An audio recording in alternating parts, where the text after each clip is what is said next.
Hello students, welcome to my YouTube channel जिसका नाम है एजुकेशनल हट। बच्चों, आज का लेक्चर क्लास 9th की फिजिक्स पोर्शन से होने वाला है, जो कि चैप्टर मोशन से है। मोशन चैप्टर का ये पार्ट 2 होने वाला है। तो स्टार्ट करते हैं हमारा आज का lecture.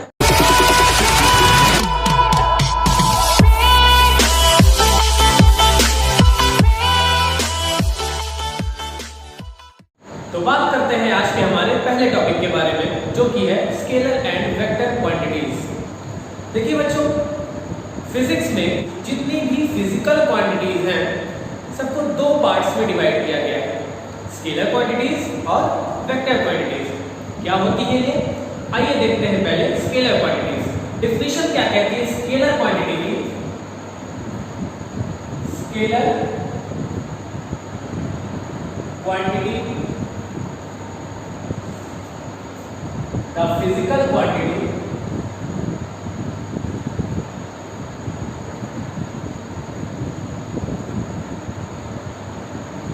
which need only magnitude to represent are called scalar quantities. For example इसके क्या क्या हो सकते हैं? जैसे कि स्पीड, डिस्टेंस, प्रेशर एक्सेट्रा। ये सारी की सारी क्वांटिटीज कैसी हैं? Scalar quantities. तो अब बात करते हैं हम vector quantities. Vector quantity, the physical quantities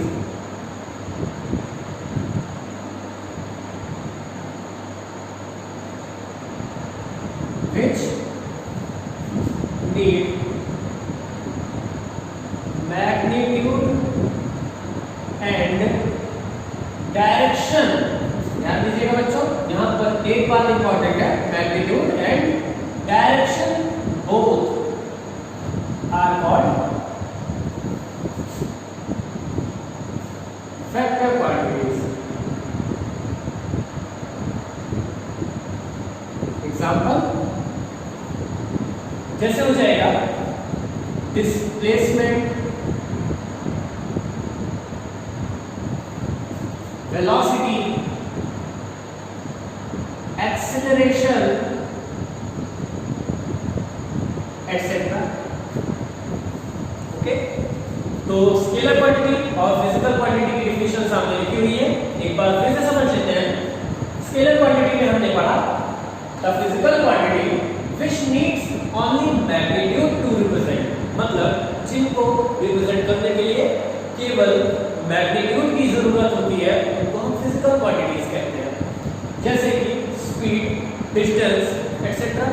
ठीक है। दूसरी है vector quantity.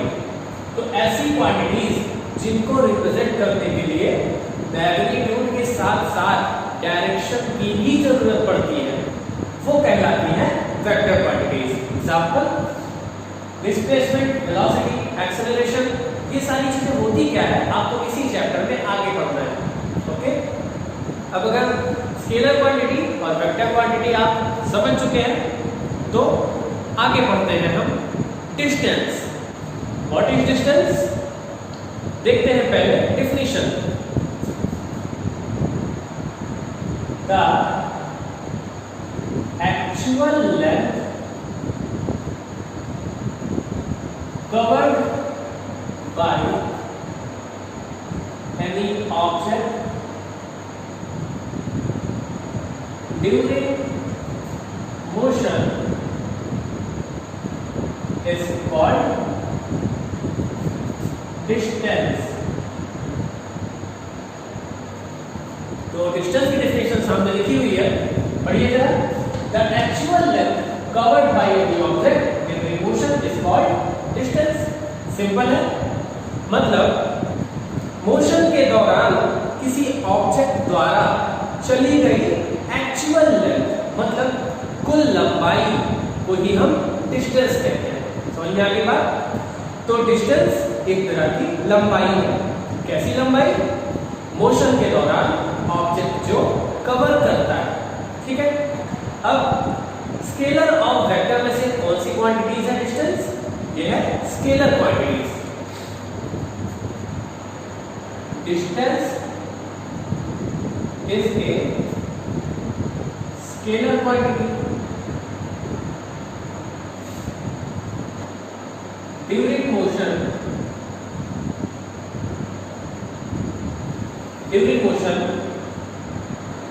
distance is always positive. It can never be zero or negative. Unit of, बल्कि सिर्फ यूनिट में हम SI यूनिट के बारे में बात कर रहे थे। SI unit of distance is क्या होती है? मीटर। SI यूनिट इसकी मीटर। अब बाकी अदर यूनिट्स भी हो सकती है, जैसे मीटर से छोटी unit decimetre, centimetre, millimetre etcetera, और मीटर से बड़ी unit decametre, kilometre, hectometre etcetera. तो डिस्टेंस के बारे में बात हो गई। अब इसी से रिलेटेड एक टॉपिक है जो कि इसी के साथ ही पढ़ा जाता है, वो है डिस्प्लेसमेंट। देखते हैं डिस्प्लेसमेंट क्या है।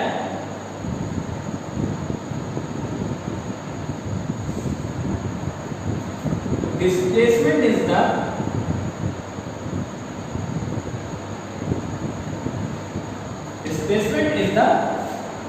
shortest length from initial point to final point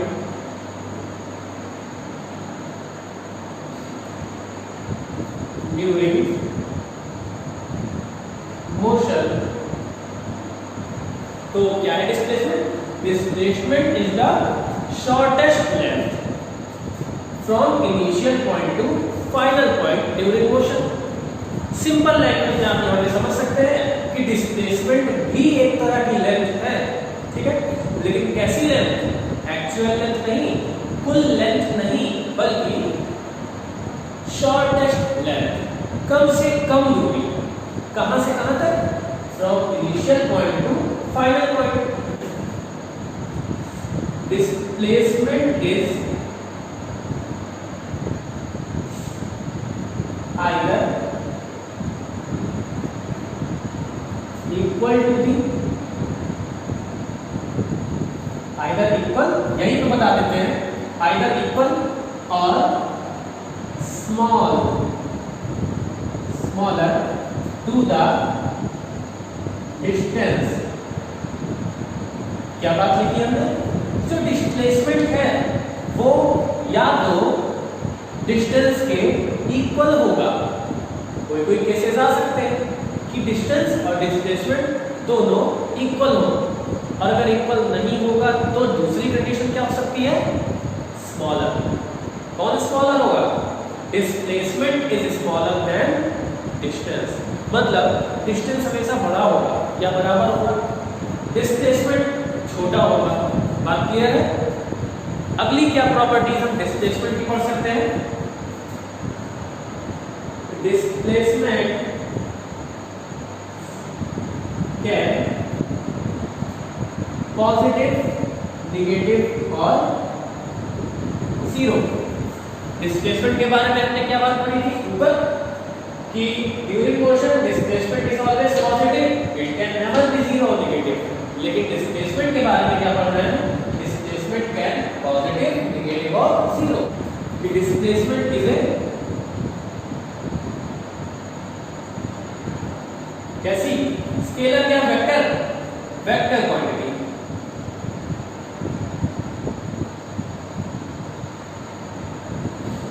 जो हमारी डिस्प्लेसमेंट है वो वेक्टर क्वांटिटी है। क्यों? क्योंकि इसको रिप्रेजेंट करने के लिए हमें डायरेक्शन की भी जरूरत पड़ेगी। डायरेक्शन कैसी, कहाँ इसमें डायरेक्शन आया भाई, आया है। अगर डेफिनेशन आप ध्यान से देखें तो डायरेक्शन है, कैसी direction, from initial point two final point, यही होगी डिस्प्लेसमेंट की डायरेक्शन। तो मैग्नीट्यूड के साथ साथ हमें डायरेक्शन की भी जरूरत पड़ेगी, इसलिए displacement is a vector quantity. अब बात करते हैं इसके यूनिट की। डिस्टेंस क्या थी, एक तरह की लेंथ। डिस्प्लेसमेंट क्या है, ये भी तो लेंथ है, और लेंथ की एसआई यूनिट मीटर, तो इसकी भी क्या होगी, एसआई यूनिट ऑफ डिस्प्लेसमेंट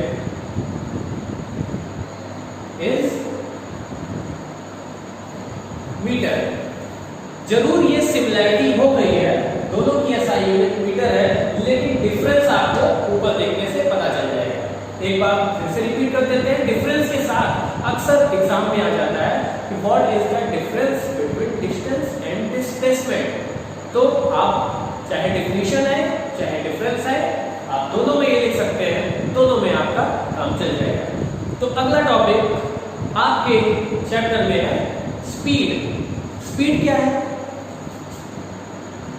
पहले डेफिनेशन देख लेते हैं।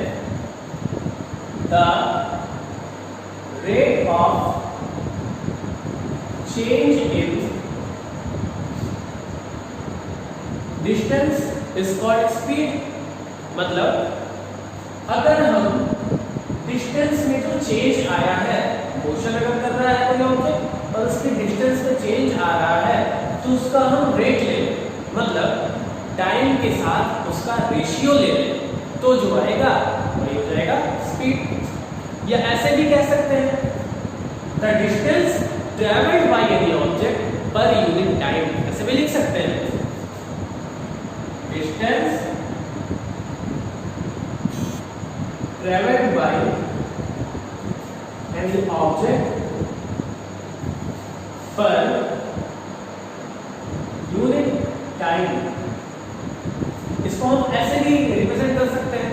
तो डेफिनेशन चाहे आप ये लिखिए चाहे ये लिखिए, तो distance travelled by any object पर unit time is called speed.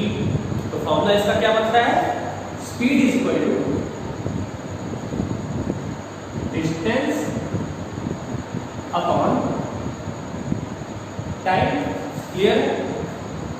एक बात और, क्योंकि डिस्टेंस स्केलर क्वांटिटी, टाइम नहीं हुआ स्केलर ही थी, तो स्पीड कैसी होगी, speed is also a scalar quantity. ठीक है? During motion speed is always positive. It can never be zero or negative. बिल्कुल जैसा आपने डिस्टेंस में पढ़ा था, वैसे इसमें भी हम समझ सकते हैं कि during motion speed is always positive, it can never be zero और नेगेटिव। अगर मोशन हो रहा है तो ठीक है। स्पीड की एसआई यूनिट क्या होगी, एसआई यूनिट देखिए यहां से निकालते हैं। स्पीड का formula distance upon time, distance की एसआई यूनिट मीटर, टाइम का सेकंड, क्या हो जाएगा एसआई यूनिट ऑफ स्पीड, क्या हो जाएगा मीटर पर सेकंड। इसको ऐसे भी लिख सकते हैं मीटर पर सेकंड। क्लियर है? यहां तक बात हो गई स्पीड के पास। अब जैसे डिस्टेंस के साथ हमने एक और डेफिनेशन पढ़ी थी डिस्प्लेसमेंट की, सेम वैसे यहां पर हम स्पीड के साथ एक और चीज पढ़ेंगे वेलोसिटी की। ठीक है? वेलोसिटी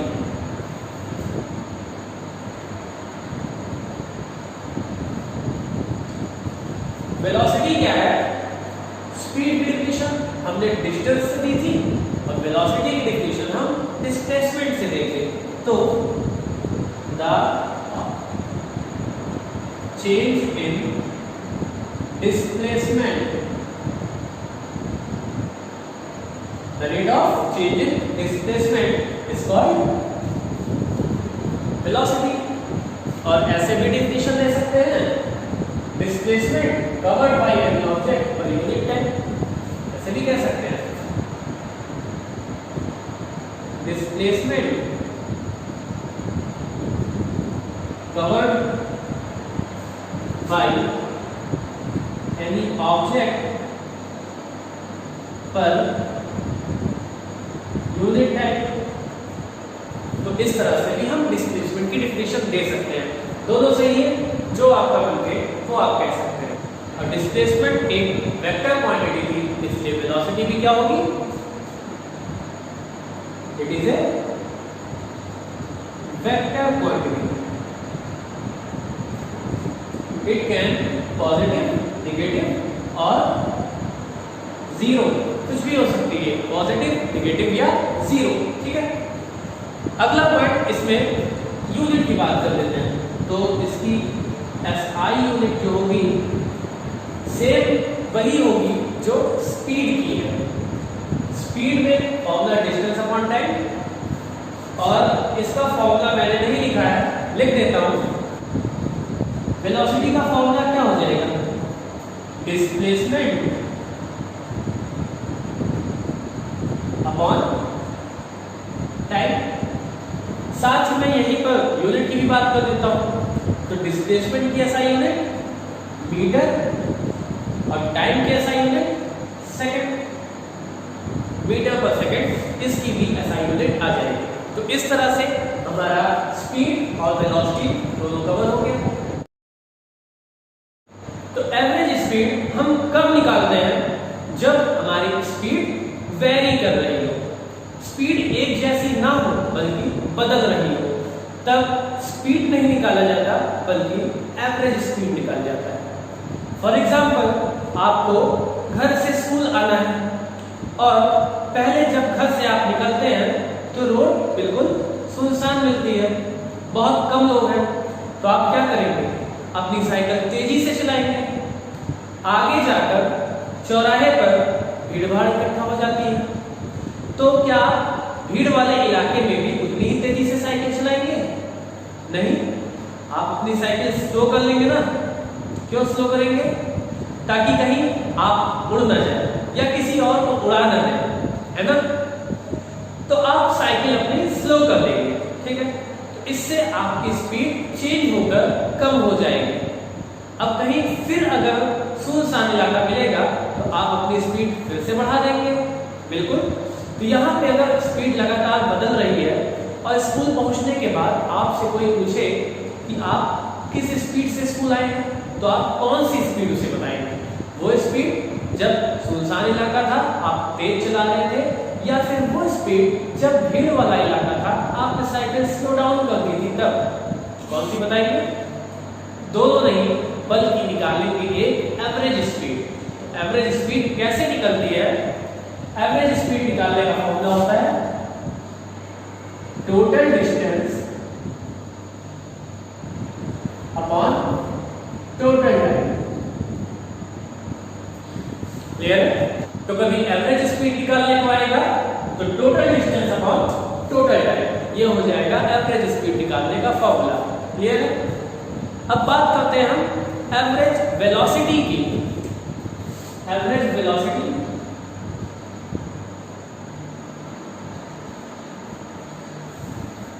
जब कोई ऑब्जेक्ट एक यूनिफॉर्म एक्सीलरेशन से चल रहा हो तब उसकी वेलोसिटी भी चेंज होती है। मान लिया किसी टाइम हमने देखा तो उसकी इनिशियल वेलोसिटी